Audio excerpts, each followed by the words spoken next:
Hello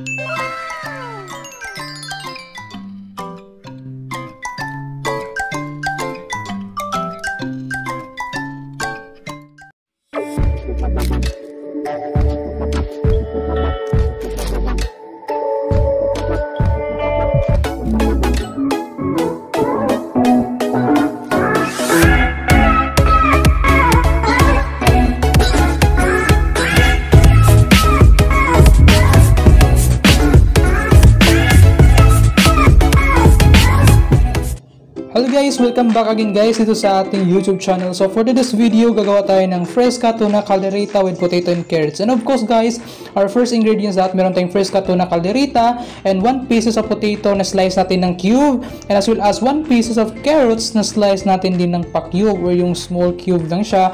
And 1 pieces of onion na slice ko rin siya ng maliit, then as well as 1 pieces of garlic slice ko rin siya ng maliit. And gumagamit din tayo dito ng magic sarap guys. Pwede kayo gumamit ng salts or Ajinomoto, depende sa inyo. So of course, 1 tablespoon of banana ketchup din guys para mas malasahan talaga natin yung ating caldereta guys, no? And yan po yung ating mga ingredients for today's video guys. So if gusto mo talagang malaman guys, keep on watching guys. So and guys, magluluto na tayo guys. Gumagamit tayo ng 3 tablespoon of cooking oil. So depende sa inyo if you want more oil. So depende yan guys. So painitin lang natin ito guys. Hanggang ito mainit na, ilalagay na natin yung onion and garlic guys na na-slice na natin. So of course, imimix lang natin guys and hintayin natin hanggang ito ay pumulo na siya or maluto na talaga itong itong garlic at saka itong onion na to. So pag yan na guys, kung pula-pula na siya guys, kung tintiis na lang guys, no? Ayan. So ayun na guys, malapit na, imimix lang natin. So ayun na guys, pumupula na siya guys. So bali guys, ilalagay na natin dito guys yung ating fresca tuna caldereta guys, yung ating secret ingredient guys. So ayan guys, 175 grams siya guys. So sa baka naman fresca, pagbigyan mo. So ayan na siya guys. So ayan, so gutom na tayo guys. So ayan na guys, nalagay na natin din. Of course, isunod na natin ilagay yung potato and yung carrots guys. Ilalagay na natin guys yung slice natin kanina. So naka-prepare na talaga yan siya guys. So dito guys gumamit lang talaga ng 1 carrots and 1 potato lang talaga. So depende sa inyo guys, the more potato, the more carrots, so mas maganda, madami ang maluto. So ayun guys, so imimix lang natin ito guys. So siguro guys, as I estimated guys, naluto ko ito yung mga around 3 to 5 minutes siya guys. Depende yun sa lakas ng apoy nyo pagkaluto. Pero I suggest use kayo ng medium heat siya para tama, yung hindi siya medyo sunog yung pagkaluto talaga, no? So ayan na siya guys. Kunting tiis na lang siya guys, no? So ayun, nakikita nyo na guys, na siya. So ngayon guys, mag-add tayo ng 1/2 tablespoons of ground pepper guys, or black pepper. So para maiwas yung langsa siya guys. So pangdagdag din siya, no? Pangpawala sa langsa ng ating niluluto. So para mas sarap ang ating luto guys, maglalagay tayo ng black pepper. Napakahalaga yan siya guys pag tayo nagluluto. And of course guys, mag-add na tayo ng small amount of magic sarap, or pwede kayo salt or Ajinomoto. It depende sa taste kung ano yung gusto nyo i-add guys para pangpalasa. So lagyan din natin ng pangpalasa guys para mas maging masarap yung ating caldereta, no? So and guys, imimix lang natin guys. So ngayon guys, i-wait lang tayo. So maglagay na din natin yung 1 tablespoon of banana ketchup guys.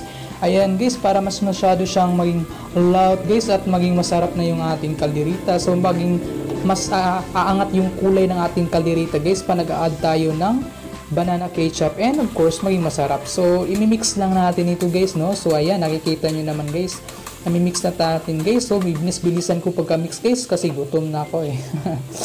So ayan na guys, oh, no? Naluluto na siya. So ayan na guys, konting tiis na lang guys, kakain na tayo. So ayan guys, nag-a-add din ako ng small amount of water dito guys ha. So bakit nag-a-add ako ng small amount of water? Kasi yun yung tutulong guys para mabilis maluto yung ating potatoes and carrots guys. Tutulong sa cooking oil. So yun yung ating secret dito guys para mas mabilis tayong matapos sa ating pagluluto ng fresca tuna caldereta. So ayan na siya guys. So ayan na guys, kumukulo-kulo na yung ating niluto guys, no? So ayan na guys, imimix lang natin ito guys para yung ang taste guys mag-distribute talaga and mag-dissolve talaga dun sa ating ingredients na nilalagay. So ayun na guys, i-wait na lang natin ito guys mga around 3 to 5 minutes nga. So ayan guys, nabulol na ako tuloy.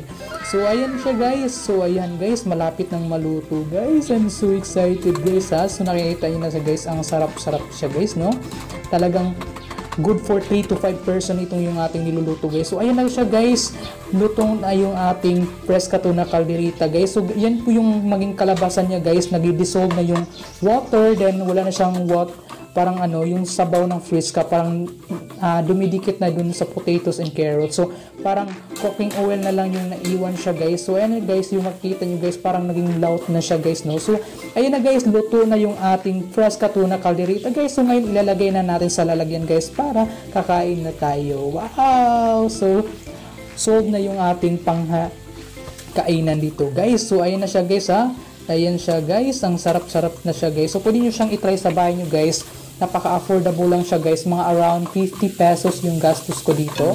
50 pesos plus lang siya guys. So ayun guys, yung ating fresca tuna calderita with potatoes and carrots guys. So ang sarap-sarap niya guys. So ito try nyo na siya guys. So hindi niyo talaga siya pagsisihan siya. So ayan siya guys ha, sarap-sarap talaga ang pagkaluto niya guys. So nakikita nyo naman siya guys. So ayan, hindi talaga kayo magsisisi guys. So ayan guys, kung hindi pa kayo nakapag-subscribe sa aking YouTube channel guys, i-like mo na rin itong video na to, i-click mo yung subscribe and the bell button for more notification of my next video. Thank you for watching!